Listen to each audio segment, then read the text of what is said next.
जगाच्या पाठीवर सगळ्यात जास्त पुतळे आणि सगळ्यात जास्त स्मारक जर कुणाची असतील तर ती आहेत छत्रपती शिवाजी महाराजांची.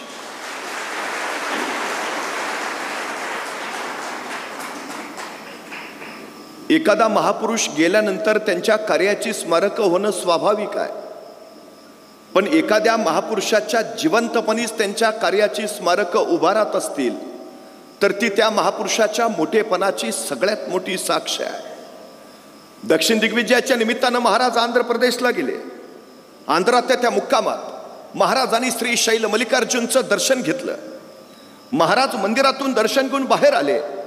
महाराजांनी मंदिराचा परिसर निहाळला आणि महाराजांच्या लक्षात आलं मंदिर देखणं, मंदिर सुबक आहे पण मंदिराला घाट नाहीयेत. आणि महाराजांनी आंध्र प्रदेशच्या त्या मुक्कामात श्री शैल मल्लिकार्जुनच्या मंदिराचे सगळे घाट बांधून काढले.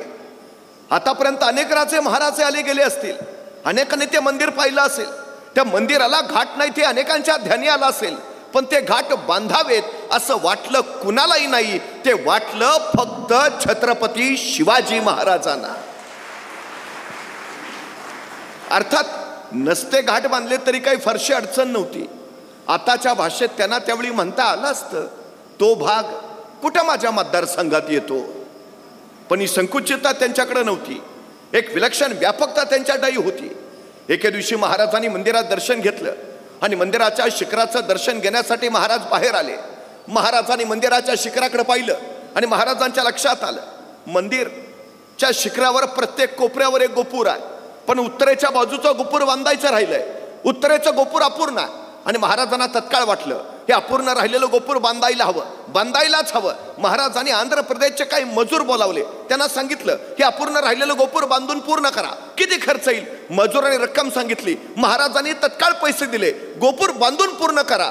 आणि महाराजांनी दिलेल्या रकमेच्या बळावर आंध्र प्रदेशच्या त्या मजुरांनी श्री शैल मल्लिकार्जुनच्या मंदिराचं ते चौथं गोपूर बांधून पूर्ण केलं. गोपूर बांधून झालं. सगळे मजूर एकत्र बसले. त्यांची चर्चा चालू झाली. ऐसा राजा होणे नाही. कित्येक आले गेले, कित्येकाने मंदिर पाहिले, कित्येकांच्या ध्यानी आले. चौथे गोपूर बांधावयाचे राहिले, पण बांधावे ऐसे वाटले कोणालाही नाही. ते वाटले फक्त छत्रपती शिवाजी महाराजांना. ऐसा राजा होणे नाही. या राजांचं अस्तित्व इथं राहिलं हवं. या राजांकडून आपल्याला प्रेरणा घेता यायला हवी. काय करता येईल. अनेक मजूर म्हणाला आपण असं केलं तर हे जे चौथं गोपूर आपण बांधलंय त्या चौथ्या गोपुरात आपण महाराजांचीच मूर्ती बसवली तर उत्तम उत्तम उत्तम. आणि आश्चर्य वाटेल, आंध्र प्रदेशच्या मजुरांनी वर्गणी काढली आणि श्री शैल मल्लिकार्जुनच्या मंदिराच्या त्या चौथ्या गोपुरात छत्रपती शिवाजी महाराजांची सवली, महाराजांच्या जिवंतपणी महाराजांचं उभारलं गेलेलं हे स्मारक आहे आंध्र प्रदेश मध्ये. महाराजांनी तिथंच एक ध्यान मंदिर सुद्धा उभा केलेलं. काळाच्या ओघात त्याची पडझड झाली. आता त्याच ठिकाणी छत्रपती शिवाजी महाराजांचं स्फूर्ती मंदिर उभं आहे आंध्र प्रदेशात. कधी गेलात तर जाऊन या. 350 वर्षापूर्वी महाराजांनी आपल्या सैन्याला सक्त आदेश दिलेत. मंदिर, मस्जिद, चर्च हात लावायचा नाही, अजिबात नाही. दक्षिण दिग्विजय करून महाराज परत आले. येता येता कर्नाटकात आले. कर्नाटकात बेलवाडी नावाचं एक ठाणं आहे. राणी मल्लम्मा तथा सावित्रीबाई देसाई नावाच्या ठाणेदारीने तिथं राज्य करत होत्या.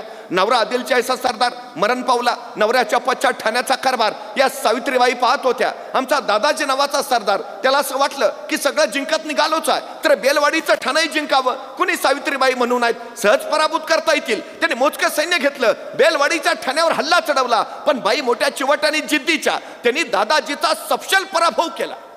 सावित्रीबाईने आपला पराभव केलाय हे जर महाराजांना कळलं तर दादाजीने प्रचंड फौज घेतली. पुन्हा बेलवाडीच्या ठाण्यावर हल्ला चढवला. यावेळी मात्र सावित्रीबाई देसाईंचा पराभव झाला. विजयाच्या उन्मादात दादाजींनी सावित्रीबाईंना कैद केलं. महाराजांच्या सामने चला आणि कैद झालेल्या सावित्रीबाई निघाल्या. अचानक थबकल्या, गर्दिशी मागं वळाल्या.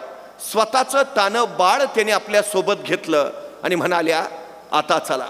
तानं बाळ घेतलेल्या सावित्रीबाई कैदी म्हणून महाराजांच्या समोर उभा राहिल्या. आता हे महाराज आपल्याला शिक्षा सुनावणार, सजा फरमावणार. पण महाराजांनी काही शिक्षा सुनावण्या अगोदरच सावित्रीबाई सरकन पुढे झाल्या आणि स्वतःच्या हातातलं तानं बाळ त्यांनी महाराजांच्या मांडीवर ठेवलं आणि त्या महाराजांना म्हणाल्या, मी तुमची दोषी आहे, मी तुमची कैदी आहे, काय शिक्षा द्यायची असेल तर ती मला द्या, पण या सगळ्या प्रकारात माझ्या या तान्या बाळाचा काही दोष नाही, त्याला तो शिष नको. आपल्या मांडीवर असलेल्या त्या तान्या बाळाकडे बघत महाराजांनी स्मित केलं. चिटणीसाला इशारत झाली. चिटणीस दुधाची वाटी घेऊन आला आणि आपल्या मांडीवर असलेल्या त्या तान्या बाळाला महाराजांनी चमच्यानी दूध पाजलं आणि दूध पाजून झाल्यावर त्या तान्या बाळाकडे बघत महाराज सावित्रीबाईंना म्हणाले, हा आमच्या मांडीवर जो आहे ना तो आमचा भाचा आहे. अहो हा आमचा भाचा आहे म्हणजे तुम्ही आमच्या बहीण झाला. मग कुठला भाऊ बहिणीचं राज्य बळकावतो, कुठला भाऊ बहिणीला सजा फरमावतो, कुठला भाऊ बहिणीला शिक्षा देतो? दादाजी यांचं राज्य यांना परत द्याच, पण आमच्या बहीण म्हणून आमच्याकडून चोळी बांगडीसाठी यांना नवराज्य जोडून द्या. आणि हा आमच्या मांडीवरचा आमचा भाचा, त्याच्या दूध भाताची व्यवस्था करा. त्या सावित्रीबाईंना काही कळेना. कैसा राजा, कैसा राजा, मला कैदी म्हणून शिक्षा करणं राहिलं बाजूला, सजा देणं राहिलं बाजूला, माझं राज्य ताब्यात घेणं राहिलं बाजूला. हा राजा माझं राज्य तर मला परत देतोच, पण मला आपली बहीण मानतो, चोळी बांगडीसाठी नवराज्य जोडून देतो, माझ्या मुलाच्या दूध भाताची व्यवस्था करतो.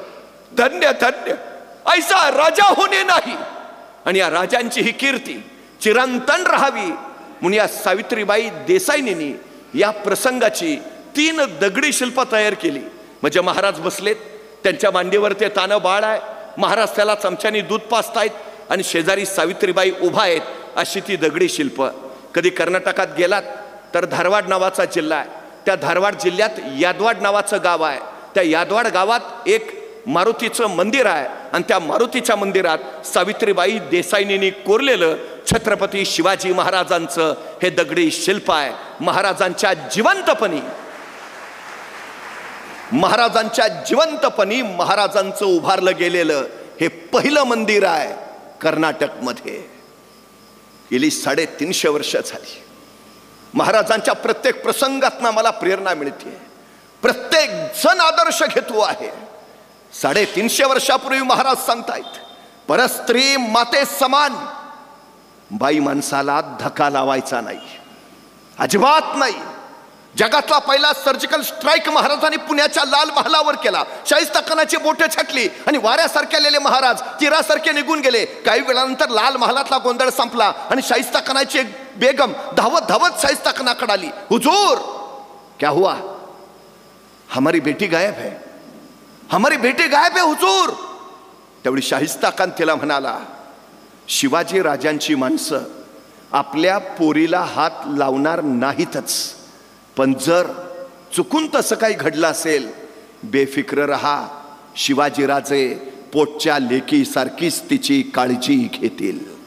कोण सांगतो? कट्टर वैरी शाहिस्ता खा. हे हे हे चारित्र्य हेच राष्ट्राचं चरित्र झालं. आताचं राजकारण भले अर्थकारणावर अवलंबून असेल, 350 वर्षापूर्वीचं महाराजांचं राजकारण मात्र फक्त आणि फक्त मूल्यांवरच आधारित होतं. ही सगळ्यात आणि सगळ्यात मोठी वस्तुस्थिती आहे. बुंदेलखंडाचा छत्रसाल बुंदेला महाराजांकडे आला. राजे आपली नोकरी करावी म्हणतो आणि महाराज म्हणाले, आमची नोकरी कसली करता?